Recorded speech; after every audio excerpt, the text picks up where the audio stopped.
All right. Just a reminder, we do operate here off of donations and your support. Please feel free to support independent media. You can go to whereweconverge.com/donate. And also you can support us by rocking some Converge gear. I've got on no excuses today, but you can find the link for, get you a Converge t-shirt, a hoodie. I think we might have some raincoats coming soon, because the weather's changing.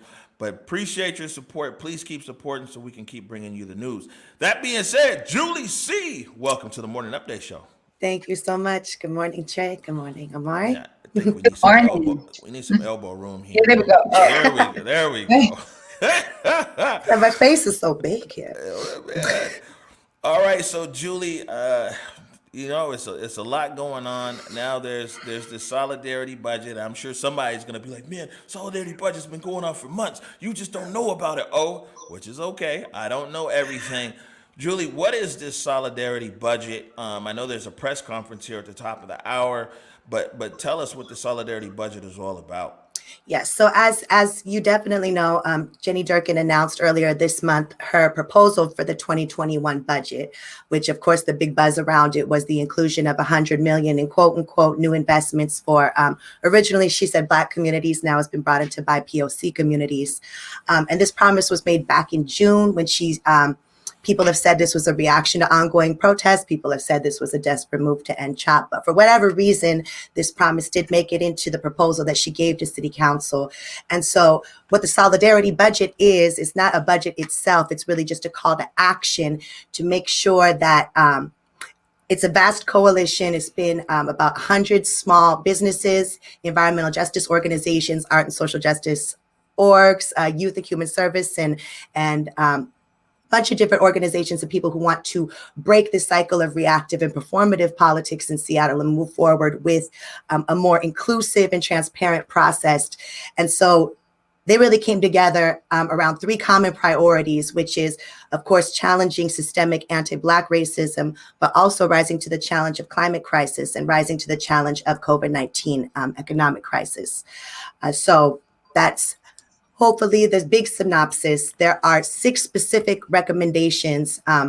So what's happening this week is that Seattle City Council is going to be proposing amendments to the budget that Jenny Durkin has put forth.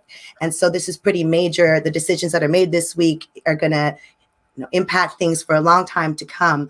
And so the 6 big amendments are that the solidarity budget is pushing is divestment from SPD by 50%. Hold on, we might have that. Let me see if I can put it up. Okay. Here we have some slides. Yes, there we go. Divesting from SPD by 50%, in addition to the 100 million in commitment that is not currently planned to be coming from the policing budget. The second is participatory budgeting, that funds allocated for community are done through a really community-driven way versus a task force way. The KCE and research team is actually doing a teach-in on this at 3:30 today, which to elaborate more on the difference between participatory budget and what the mayor has been proposing with the task force. 3 is preserving vital public services.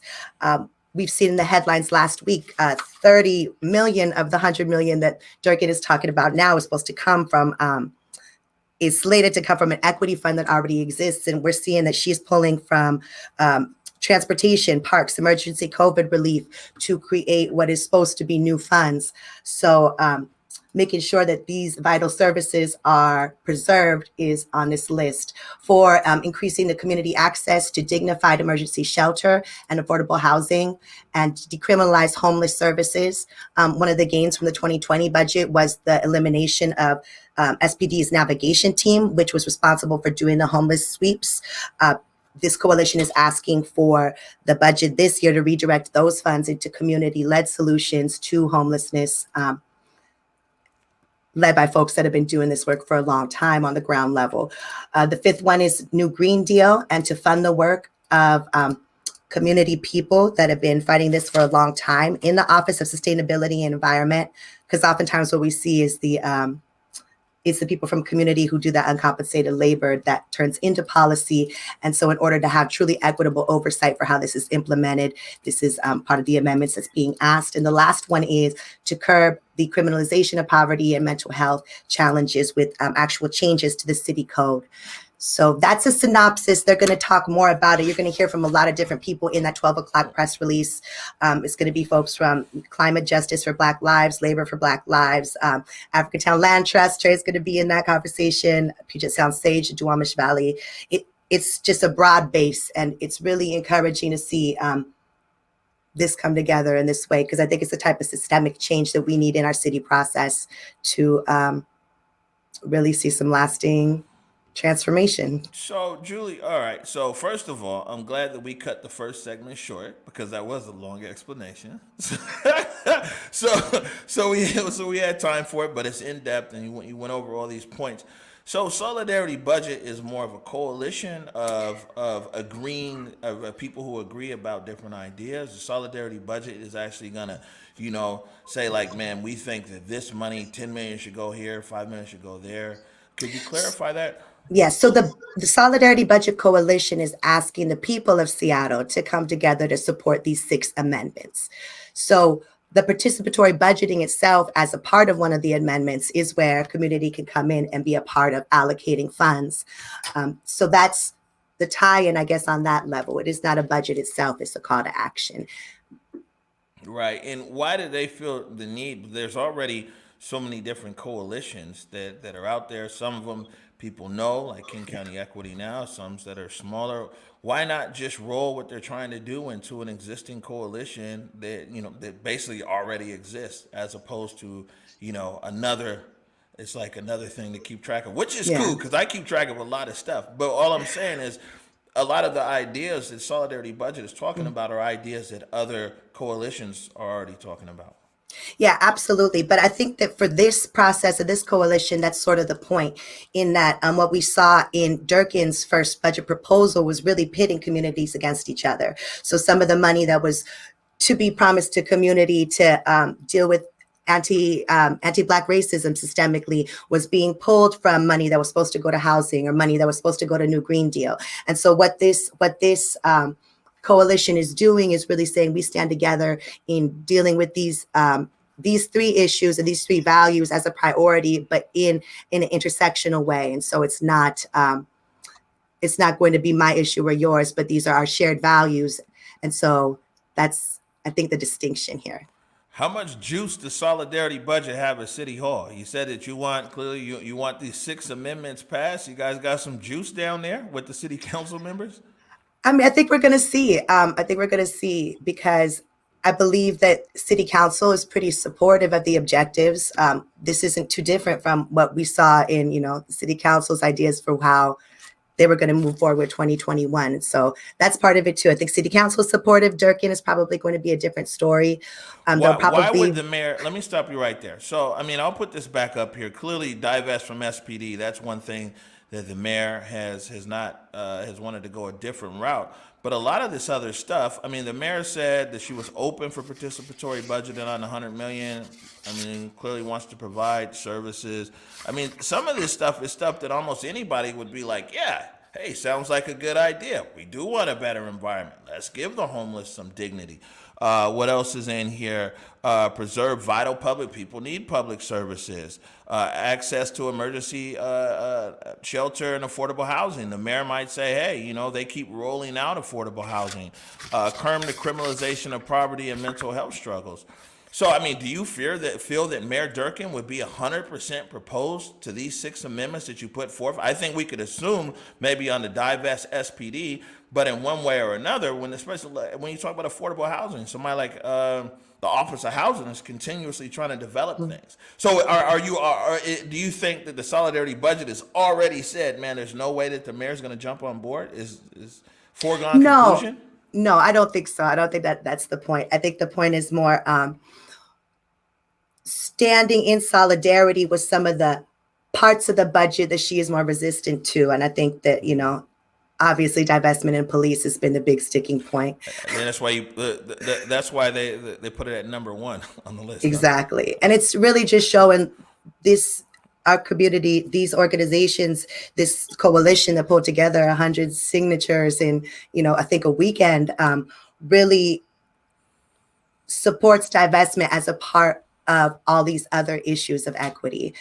It's all interrelated, and I think that So that's the point. one quick question. I know Trey had some questions here as well, but has is the Solidarity Budget Coalition, have they reached out to the mayor's office or to the different city council's offices to, I to believe have a discussion? I believe so. I believe that yeah, I think that this is going Monday. I mean, the new press release, I think, is it will be the second statement that was released, but the first public debut of this conversation. So I believe that we'll I, see. I I think that it would be interesting to see now if guys have a proposal here and amendments that clearly you need cooperation in City Hall. Let's see who's open to actually sit and discuss on these things and see how I can move it forward. I'm sorry, I've gone over time, but I'm not taking your time, Trey. We're just gonna move another segment till tomorrow. I know you had some questions. I mean, for me, Julie C., thank you for coming back on to really explain this. I think it's important for folks to understand because Omari's right. Some of the nuances between, well, DCRIM or King County Equity now Solidarity Budget. Mhm. But I think that you really have, explained it well to say, look, this is actually even a larger endeavor where we're bringing on more people, more coalition members. And I wanted to just give you some time to explain that because we do have large coalitions with DCRIM and County Equity Now. But I think that when we bring in, folks who have been working for Green New Deal, I think about organizations like Front and Centered who have been at the forefront of a lot of that work. And really, this is showcasing that there is a larger form of solidarity around these specific issues. And is that the way that, the Solidarity Coalition team kind of wants to people to understand this particular call to action? Yeah, I think you just said it and summarized it much better than I did. But yes, exactly. Definitely KC, Equity Now, Decriminalize Seattle. These are people who are part of this broader effort. But also, we have groups like there'll be people speaking today from the Department of Public Defense and Freedom Project and people from New Green Deal. And so it's really just to show this coalition sees all these issues as interrelated. It's not separate from systemic anti-Blackness. It's not separate from divestment, from SPD, and standing together to make sure that these values really, the rubber hits the road with the 2021 budget is the objective of this effort. Yeah. And my last question for you, Julie C., because I know you've been out here on the grind, in community, working on community solutions. What really brought you into this solidarity budgeting team and to push this call to action for yourself? For me, I just try to get it where I fit it and support. I definitely was our coalition, Artists Coalition for Equitable Development, was been supporting KCEN and efforts for equity in this city for a long time. And so it's just what I'm inspired by, particularly with the solidarity budget, is really seeing it framed in a way that is inclusive of all these issues and pushing the city towards a participatory process for 2021 that could really change things for a long time to come and change how task force and what is often called the Seattle process sometimes keeps us in these very superficial conversations of equity without actually having actionable results. So yeah, thank you. Thank you. All right, Julie C., I guess we'll check it back in with you as you keep your ear to the ground and your finger on the pulse and let us know what's going on with the solidarity budget. Also, let us know if you find out if these guys have officially reached out to each of the city council members and reached out to the mayor's office. It'd be interesting to find out if there's any traction or where there's points of agreement or points of disagreement or where things can work. We're going to take a short break right now. When we come back, the Morning Update Show returns.